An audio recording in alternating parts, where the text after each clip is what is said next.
There are 4 key skill sets that agents that make over $1 million per year, over 7 figures a year have, that agents making 6 figures or less per year don't. In this video, I'm going to explain what those 4 skill sets are so that you can start to develop them, which is going to ultimately lead to you being a 7-figure per year agent. What's up, guys? My name is Mike Sherrard with eXp Realty. I train thousands of agents every year to scale their business the modern way. And I'm excited to talk to you about these skill sets because we spend a lot of time on personal development with our group, the Wolfpack, and we help people have a different perspective and start to think about different things that are going to allow them to elevate their life, take their business across 7 figures. Because if you've seen some of the videos, you know that my goal is to help 1,000 realtors make over 7 figures per year. And when we start looking at this, I want to talk about the 4 skill sets that $1 million agents have, that the ones that have not yet broken that threshold either struggle with or don't have. Now, a caveat before we get started, when I'm talking about having it, it is having it at the highest degree. And what I mean by that is all of the 4 things I'm going to talk about are not binary. It's not do you have it or do you not have it. These are always on a continuum scale. It is how much of it do you have or how little of it do you have? Because everybody has some form of these, but the ones that are breaking 7 figures are the ones that are excelling at them at the highest level. So let's dive in and start to break out some of the skill sets that you need in order to break that 7-figure per year threshold. Number 1 is managing your emotions. And this is really important. And we talk a lot about bounce back time within our organization with the Wolfpack, which is how long does it take you to bounce back when something negative happens? And because it's inevitable, you're going to be dealing with nonsense and things that, really grind your gears or piss you off or make you sad, make you angry constantly. There's no way to avoid it.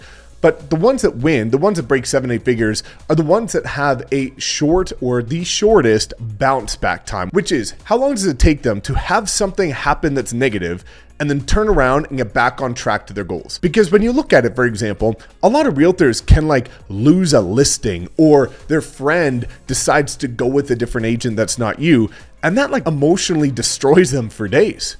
And sometimes a week, sometimes they never get over it and it continues to play on their mind. Whereas if you look at the agents that are crushing it and breaking that 7-figure threshold, they're the ones that will take 5 minutes to just, be upset about it, get the emotions out, do something that allows them to help increase their bounce back time, which is usually going to the gym or listening to a certain song, and then they're back on track. Because the goals mean so much to them that they're not going to let anything deter them from hitting those goals, which goes back to my goal setting video talking about why most agents don't have powerful enough goals that mean enough to them.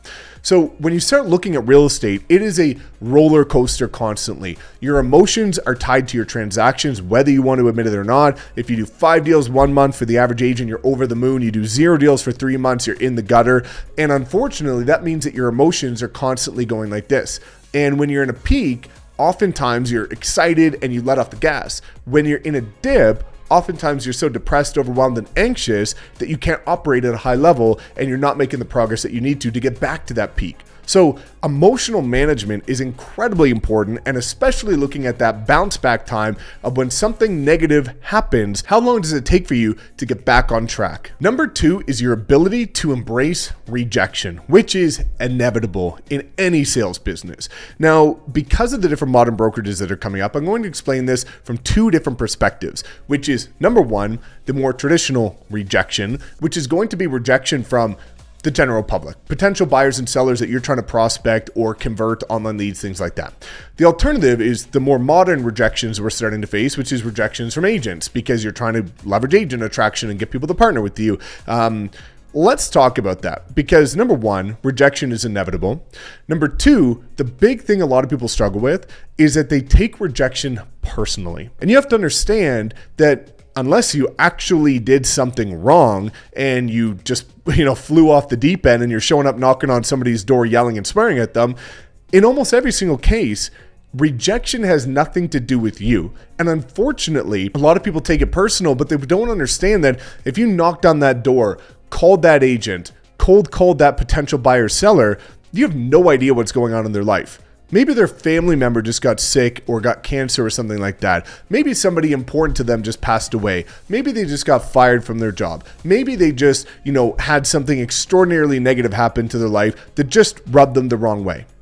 Right? You have no idea what's going on. And if you take rejection personally because you think it's something that you did, you're always going to struggle. Now, this is one of the big things, because when you look at how to scale whether it be production, agent attraction, buyers and sellers, anything, the ones that get rejected the most are the ones that have the most business because they're putting in the reps. And if you're constantly scared of getting rejected, you're never going to put in the time and get the reps in that you need to in order to scale your business to the point that you're looking for. Now, one of the key things that you need to do when looking at how to eliminate or reduce your fear of rejection is to simply educate yourself. And what I mean by that is that fear comes from lack of knowledge, right? You've got faith, fear, two polar opposites with risk in the middle. And what happens a lot of the times, so let's say, for example, you're cold calling or door knocking, whatever you're prospecting, you've got a script, okay? Fear, faith, risk down the middle.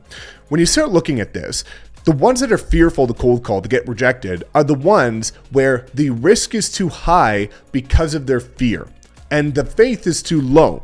Well, the faith is too low because you don't have confidence in what you're doing. If you had the knowledge that your script was perfect every single time and you knew that it was going to convert, how confident would you be in order to go prospect?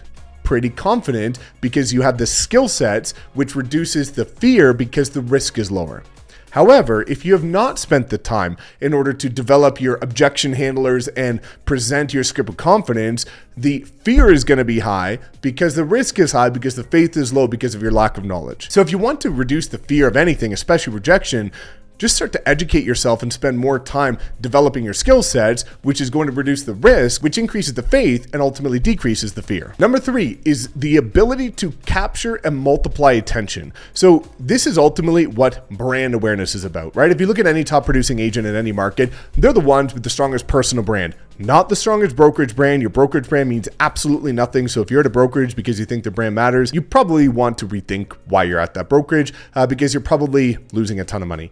But anyways, ultimately, the ability to capture attention is becoming top of mind. And then the ability to amplify or multiply the attention is remaining top of mind and growing your brand awareness in your local market. So this is agents that understand how to position themselves with a unique personal brand, how to differentiate themselves from other agents in the market, and then how to use things like social media, marketing, and advertising, even physical, in order to amplify that attention so that they can not just become, but remain top of mind and scale, because the agent that knows the most people and who the most people know is usually always going to be the agent that does the most deals. So that's why it's really important to understand that you need to treat real estate as a business, not just as a hobby, not just as a solopreneur type thing, but there's different divisions. Right? You need to understand marketing. You need to understand advertising. You need to understand the different elements that go into capturing and multiplying attention. Otherwise, you're always going to stay in the small, not in the big, and you're usually going to have to continue to work for years and years and years to help build your name up because you haven't found ways to create leverage that's going to allow you to multiply that at scale. Now, the fourth one is creating leverage of your time and your income. Now, previously, most people attempted to do this in a way that many are realizing is not the most efficient way, which is one of maybe 3 ways if we look at it this way. Number 1, starting a brokerage. Number 2, starting a traditional team. Number 3, investing into real estate with your active income. I'll break down why that is, based on the continuum, not the best way to really do it. Because when you explore it, creating a brokerage, well, a lot of people think that's going to create leverage of your time and your income, but ultimately your expenses skyrocket. You've got no exit strategy, you have no flexibility with your lifestyle. And because expenses increase, your income might increase, but your profit usually decreases or is not of the same multiple that you would be looking for. And again, it becomes adult daycare. You deal with attrition, you deal with all kinds of risk, liability, and basically it is like anti-leverage compared to what most people think. Very similar with starting a traditional real estate team at a traditional brick and mortar franchise brokerage is you think that you're going to create leverage of your time, leverage of your income by getting agents to partner with you. But what you realize almost every single time is that most agents that want to be on a team don't work like you, which you're going to struggle with mentally and wondering why they're not doing what they need to. Number 2, the ones that do work like you do are going to become strong agents and they're going to leave your team because they don't want to build your brand and make you money. They want to go do it themselves. And there's no exit strategy as well. and you don't create a flexible lifestyle, because ultimately you have no flexibility of time. You have to be there to support everybody.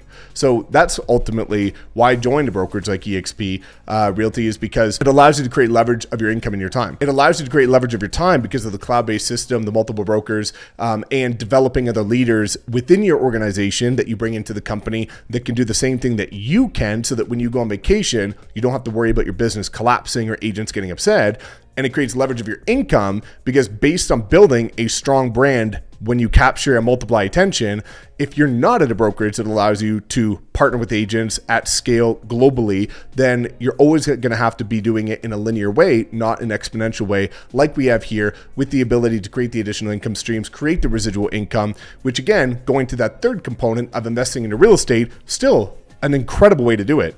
The only difference is that if you're only investing using active income, if you want to scale your portfolio, you have to invest more time, or the same time it got you to get your current portfolio again. Whereas when you look at models like this, if you want to double your residual income, like doubling your rental portfolio, then basically you just have to keep doing what you're doing and wait a year.